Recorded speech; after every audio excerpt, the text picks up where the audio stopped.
A introdução no comentário nos fala que Isaías 53 é uma das passagens mais impressionantes da Bíblia. Trata-se de uma profecia de 700 anos antes de Cristo, que descreve detalhadamente a crucificação e o estado físico de Cristo, como se o autor tivesse presenciado cada cena. É como se o texto tivesse sido escrito após, ou diria até no momento da crucificação de Jesus. Primeiro tópico, a rejeição do Messias. Primeiro item, quem crê na pregação?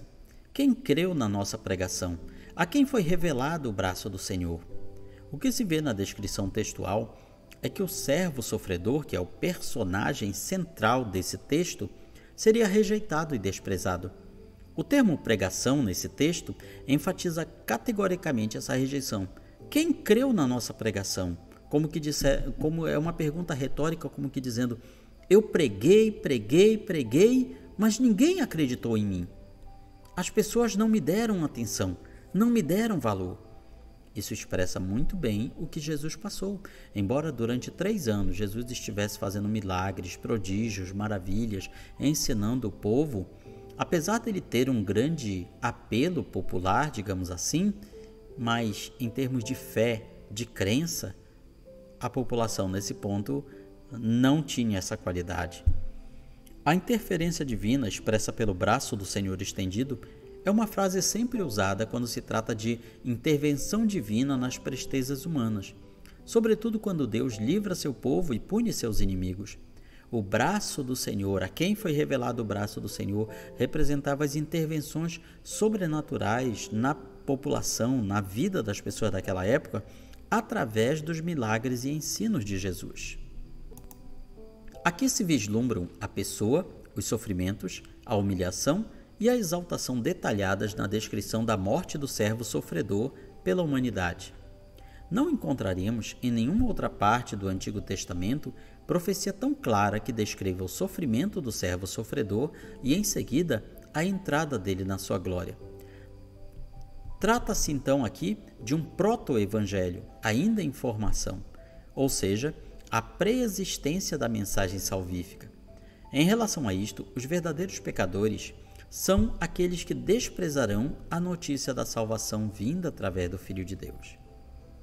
Segundo item, sem aparência e formosura, ou, em outras traduções, está sem parecer e formosura, porque foi subindo como renovo perante ele, como raiz de uma terra seca. Não tinha aparência nem formosura, olhando nós para ele, ou olhámo-lo, mas nenhuma beleza havia que nos agradasse. Isaías está dizendo que as características do Messias serão iguais a de um judeu comum, não havendo nada de espetacular na sua aparência física. Isso pode ser um choque para muitas pessoas acostumadas a ver nos filmes, desenhos, livros, um Jesus de porte altivo, nobre, galante, diferente do povo em volta, mas a verdade é que, se vivêssemos naquela época e olharmos Jesus no meio de uma multidão, nós não perceberíamos ele como diferente, e nem poderia ser de outra maneira, afinal, ele havia nascido em Nazaré da Galileia, de pais israelitas, então a sua tipologia, a sua aparência física era a de qualquer pessoa naquela época. Esta formosura, literalmente majestade ou resplendor, fala que o servo sofredor não resplandeceria a figura física de sua majestade. Então a ideia que alguns fazem de um Jesus mais alto, mais forte, diferente das pessoas ao seu redor, é totalmente falsa. Jesus era gente como a gente. Ele tinha a mesma aparência das pessoas ao seu redor. O profeta ainda acrescenta que o Messias seria experimentado nos trabalhos, ou seja, homem de dores, dando a entender pessoa de serviço braçal. Jesus, de fato, executou serviços profissionais quando esteve neste mundo, pois era carpinteiro, profissão herdada de José, seu pai. E aqui vamos abrir um parênteses. A palavra que nós traduzimos por carpinteiro vem do grego tecton. Jesus, então, tanto Jesus quanto José, eles eram tectons. Acontece que o tecton não era exatamente um carpinteiro.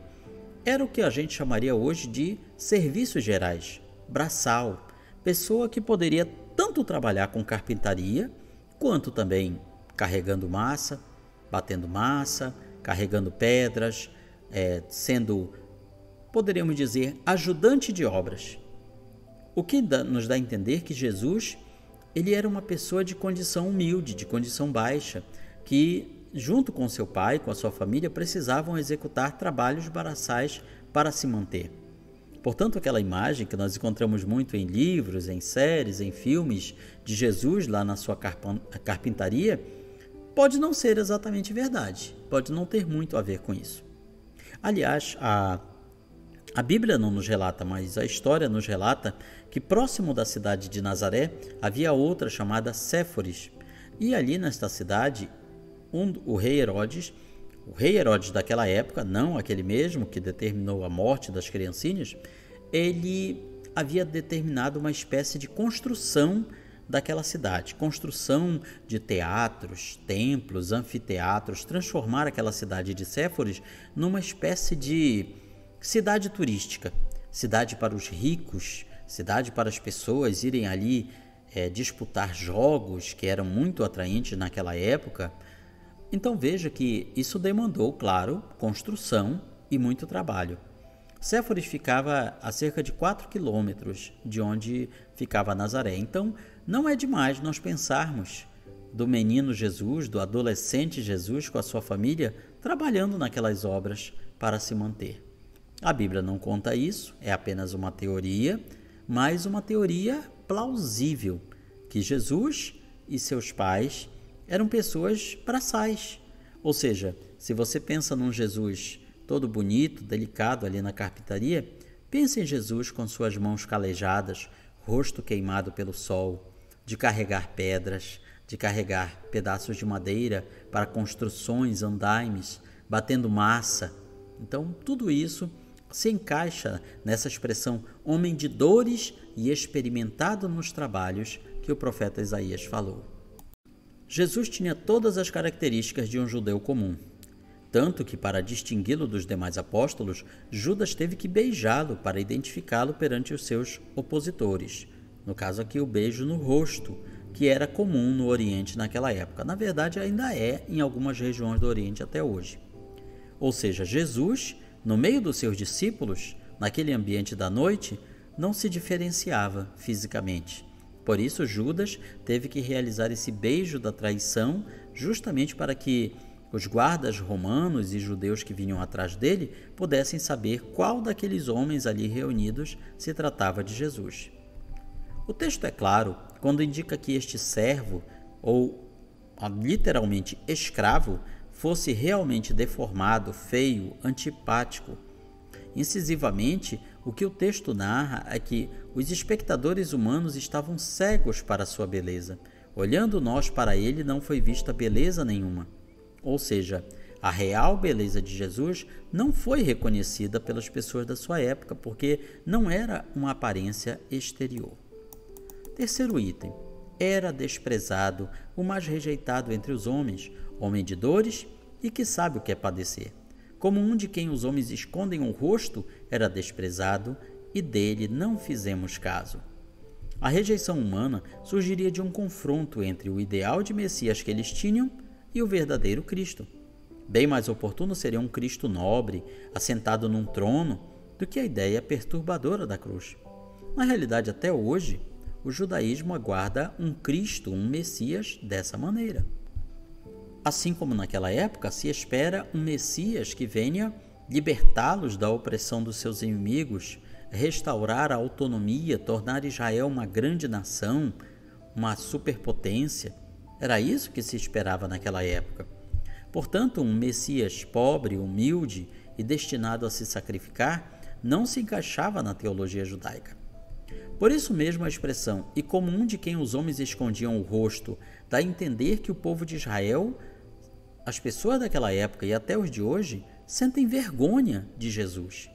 Tanto é que uma das narrativas no judaísmo sobre Jesus é que ele não era um judeu, ele era um mestiço, ele seria um mestiço, ou seja, filho de Maria com um estrangeiro, talvez um dos muitos soldados romanos que andavam pela Palestina naquela época.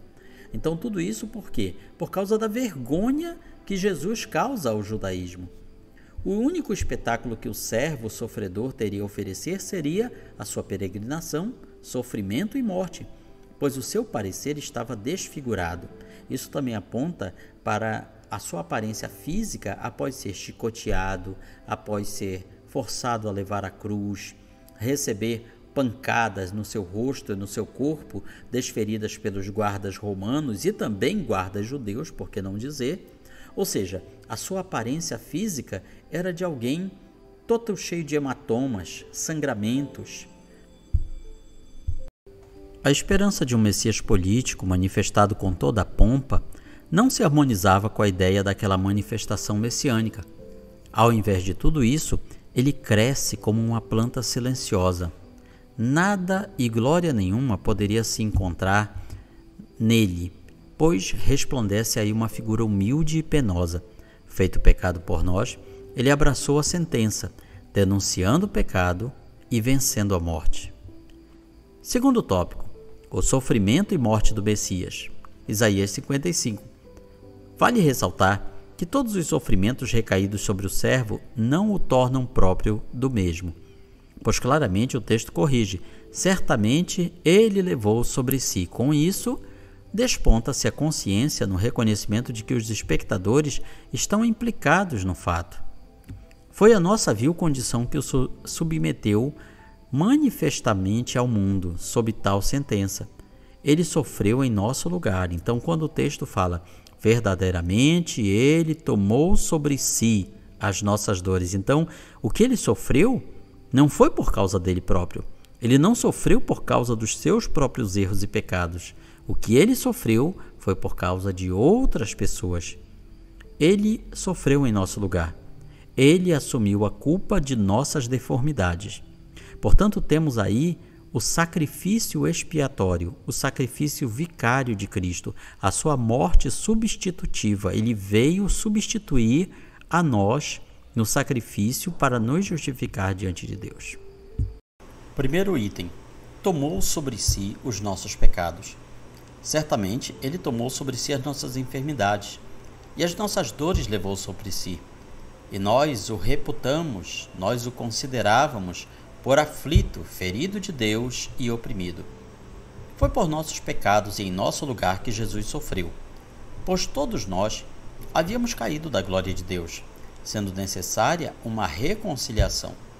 E agora, por meio de seus passos, temos um caminho livre, sem impedimento algum, dando-nos acesso à salvação de Deus. Seu sofrimento injusto, sim, ele sofreu injustamente. Tudo o que ele padeceu, ele não merecia ter padecido. Seu sofrimento injusto por nossos pecados caídos sobre ele, termina numa morte sacrificial, haja vista sua inocência diante do plano divino. Esse talvez seja um dos pontos que alguns grupos religiosos, principalmente o judaísmo, não conseguem aceitar. Eles conseguem entender muito bem a ideia de que no passado animais eram mortos em lugar de pessoas. As pessoas cometiam pecados, os animais eram mortos no lugar da pessoa, porque quem merecia morrer por aquele pecado era a pessoa. O judaísmo também consegue entender muito bem que a pessoa comete um pecado hoje e ela vai compensar aquilo com boas ações, boas obras, caridade, mas o judaísmo não consegue aceitar que um homem morreu por toda a humanidade. Jesus é, para definição do escritor cristão C.S. Lewis, o penitente perfeito. Ele era o único ser humano perfeito, porque ele era Deus, e Deus é perfeito. Mas ao mesmo tempo ele era humano, ele podia morrer, e Deus não pode morrer. Por isso, ele juntava as duas qualidades, do humano e do divino. Por que ele era o penitente perfeito? Porque somente a morte dele, de alguém totalmente perfeito e inocente como ele, poderia quitar a dívida da humanidade com Deus. Nenhuma outra pessoa, por mais boa que fosse, não era o suficiente. Afinal, assim como os animais oferecidos em sacrifício, todos os seres humanos têm seus defeitos, por menores que sejam.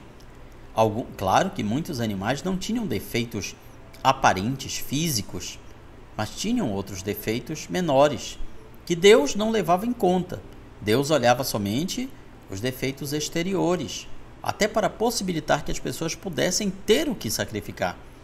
Mas se a gente for observar o ser humano, todos têm defeitos, por menores que sejam. Todos esses defeitos são, na verdade, uma transgressão contra o Criador e nos tornam insuficientes. A nossa morte não é suficiente para salvar a ninguém, nem a nós mesmos.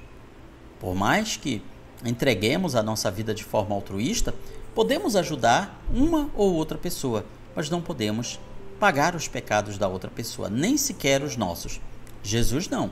Jesus é diferente. A morte dele era a morte perfeita, porque ele era perfeito. Assim, o sacrifício deste homem redimiu toda a humanidade. Tem o poder de anular o pecado de todos os seres humanos que já existiram e ainda vão existir. É isso que significa a palavra vicário, que aparece aqui nesse texto. Esse redentor vicário possui feridas, pois o texto enfatiza: pelas suas feridas fomos sarados. As feridas eram dele, estavam nele, mas as transgressões, os pecados eram nossos, estavam em nós. Essas enfermidades que são mencionadas aqui simbolizam o dom do sacrifício. Aqui se considera que a nossa enfermidade é uma epidemia da alma e não do corpo.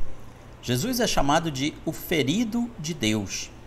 O profeta mostra que esse servo sofredor traz características humanas ímpares: aflito, ferido, oprimido. Na verdade, essas características são do nosso jugo humano. Aqui, uma pequena correção: a palavra jugo aqui não deveria conter o L, que não é do verbo julgar, mas jugo no sentido de peso, fardo, que é o que a condição humana nos dá.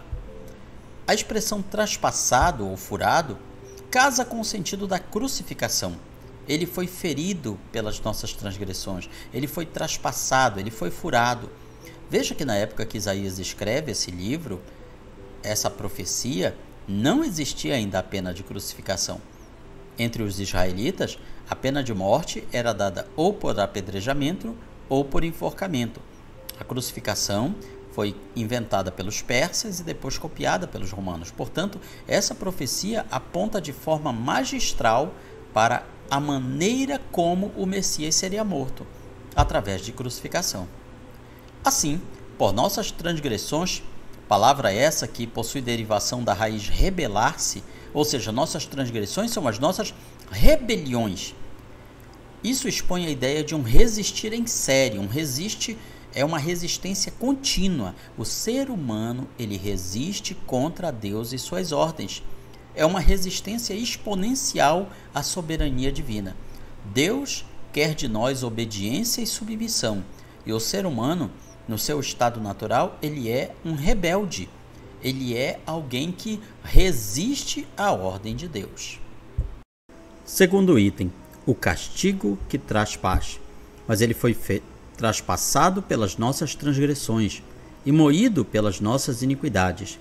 O castigo que nos traz a paz estava sobre ele, e pelas suas pisaduras fomos sarados. Desprezado, ferido, aflito, oprimido e, enfim, moído. Todas essas palavras vaticinam que Cristo cumpriu plenamente o sacrifício das nossas transgressões. A expressão bíblica, o castigo que nos traz a paz estava sobre ele, diz que ninguém o colocou em nosso lugar. Ele mesmo se prontificou, submetendo-se à morte, e morte de cruz, a pior morte que existia na época. A crueldade do seu sofrimento e sacrifício expressa o tamanho descomunal dos nossos pecados. A injustiça que foi cometida contra ele é tão gigantesca que foi o suficiente para anular o poder do pecado na vida de todo aquele que nele crê. Isaías nos apresenta Cristo como servo, como escravo, humilde e sofredor, sem deixar de exaltá-lo como o Senhor servo. Ele nos substitui sacrificialmente, primeiro como rejeitado, depois como sofredor substituto e, por fim, como cordeiro expiatório. Quando lemos isso, podemos entender melhor a frase profética de João Batista ao ver Jesus pela primeira vez: Eis aqui o Cordeiro de Deus, que tira o pecado do mundo. Assim, seu sacrifício é completo e indubitavelmente em favor dos outros. Terceiro item: a situação humana. Todos nós andávamos desgarrados como ovelhas. Cada um se desviava pelo caminho, ou, em outras traduções, pelo seu próprio caminho. Mas o Senhor fez cair sobre ele a iniquidade de todos nós. A situação humana era tal como de ovelhas andando desgarradas, totalmente incapazes de se proteger, inertes quanto ao perigo do pecado quando atacadas. Enfim, perdidas sem pastor, cada uma seguindo o seu caminho. Cada um de nós seguia seu próprio caminho e razão, e não o de Deus. E esse é o rumo do ser humano até hoje. Por que temos tantas ideologias, tantos costumes, tantas crenças, tantas culturas, tantas religiões, tantas formas de viver? A resposta é: cada um é uma ovelha desgarrada andando no seu caminho. E às vezes uma ovelha desgarrada leva outras pelo mesmo caminho. Não é assim, portanto, com aqueles que lançam ideologias, religiões, modas, culturas, criam tudo isso da sua cabeça, baseado na sua interpretação do mundo e de Deus, e outros os seguem. São ovelhas sem pastor, cada um seguindo o seu caminho. De todas as denúncias feitas pelo profeta Isaías, a que mais se mantém em todo o decorrer do livro é a de que a situação humana era de total cegueira, sendo possível o acesso à visão unicamente por meio divino. Dessa forma, andávamos desgarrados, presos em obstinações. Porém, Deus lançou nossas iniquidades sobre ele, fazendo o substituto sem pecado, o substituto perfeito, o substituto sem pecado, totalmente inocente. De uma vez por todas, ele assumiu nossas dolorosas culpas, tirando-nos do lugar de escravidão, colocando-nos em estado de libertação. Em suma, acabou sendo contado com os transgressores. Jesus foi contado como um transgressor, foi conferido como um transgressor, mas na verdade ele não era. Portanto, ele foi abandonado por Deus, como todo transgressor, cumprindo toda a lei. Como servo sofredor, Cristo não abriu a boca em sua própria defesa, nem diante de Caifás, nem de Herodes e nem de Pilatos. Foi sentenciado judicialmente, resultando em um juízo opressor, ou seja, ele foi oprimido por um julgamento injusto, por uma sentença condenatória definitiva que ele não merecia ter. Designaram-lhe a sepultura. A morte era o produto final da sua sentença. Ele foi condenado à morte. Ainda que de forma impessoal, desta maneira, podemos lembrar-nos de nossa imensurável lista de transgressões, considerando que ele assumiu nossa culpa. Este é o firme fundamento que o pecador pode encontrar descanso para sua alma. Por ser cortado de sua existência, o profeta indaga: quem contará o tempo da sua vida? Ou seja, quem ficou depois dele? Afinal, Jesus nunca se casou, nunca deixou descendentes. A sua linha hereditária foi cortada, deixou de existir. Esses questionamentos casam diretamente com a pergunta introdutória de Isaías: quem deu crédito à nossa pregação? Ou de que adiantou a nossa pregação? Quem acreditou no que nós pregamos? O terceiro tópico: a alegria do Messias. Deus via todos aqueles sofrimentos como meio de redenção dos pecadores, pois ele sabia do triunfo do seu Filho sobre a morte. Primeiro item: propósito cumprido. Todavia, ao Senhor, a Deus, agradou moê-lo, fazê-lo enfermar. Quando der ele a sua alma como oferta pelo pecado, verá sua posteridade e prolongará os seus dias, e a vontade do Senhor prosperará em suas mãos. Aqui vemos que o sofrimento é um ato voluntário de submissão à vontade de Deus. Através dessa dor, Deus revela o preço da redenção, mostrando que a salvação não seria alcançada sem um sacrifício. A escolha do servo de sofrer agradou a Deus, agradou ao Senhor, indicando que o sofrimento, embora difícil, tinha um propósito eterno: a salvação da humanidade. Essa oferta é eficaz e suficiente para remir todos aqueles que creem, e por meio dela, a justiça de Deus é satisfeita, permitindo a reconciliação entre Deus e os seres humanos. Segundo item, verá o fruto e ficará satisfeito. Ele verá o fruto do penoso trabalho de sua alma e ficará satisfeito. O meu servo, o justo, com o seu conhecimento, justificará a muitos, porque as iniquidades deles levará sobre si. Interessante que o texto fala justificará a muitos. Por que o texto não diz justificará a todos? Porque nem todos estão justificados. Nem todos serão justificados. Nem todos serão salvos, mas apenas aqueles que aceitarem o sacrifício do servo justo de Deus. Este versículo destaca a vitória final do servo sofredor, que verá o resultado do seu sacrifício. E eu e você, que cremos em Jesus, nós somos parte deste grandioso, gigantesco resultado, que são os salvos pela fé em Jesus em todas as épocas, tempos e lugares. A alma do servo que passou por intenso sofrimento terá um fruto, indicando que o sofrimento não foi em vão, mas gerou uma colheita abundante. O fruto refere-se à salvação dos pecadores. A expressão ficará satisfeito mostra que o servo, após o sofrimento, encontrará realização e alegria, ao ver que sua morte trouxe reconciliação e perdão para muitos. Isso também implica que no plano divino, o sofrimento tem um propósito redentor e culmina em uma vitória gloriosa. Portanto, quando estamos em nossos momentos de dor e sofrimento, tenhamos consciência que isso tem um propósito, tem parte do plano de Deus. Não podemos entender agora, mas na eternidade entenderemos plenamente o significado de cada dor, de cada sofrimento pelos quais passamos nesta terra. Terceiro item, vitória final. Por isso, eu lhe darei muitos como a sua parte, e com os poderosos repartirá ele o despojo, porquanto derramou a sua alma na morte. Foi contado com os transgressores, contudo, levou sobre si o pecado de muitos, e pelos transgressores intercedeu.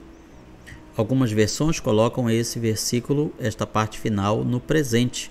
Levou sobre si o pecado de muitos e pelos transgressores intercede. As duas versões estão corretas, porque essa intercessão aqui, ela se aplica no contínuo, ela é continuamente realizada. A obra do servo culmina em vitória.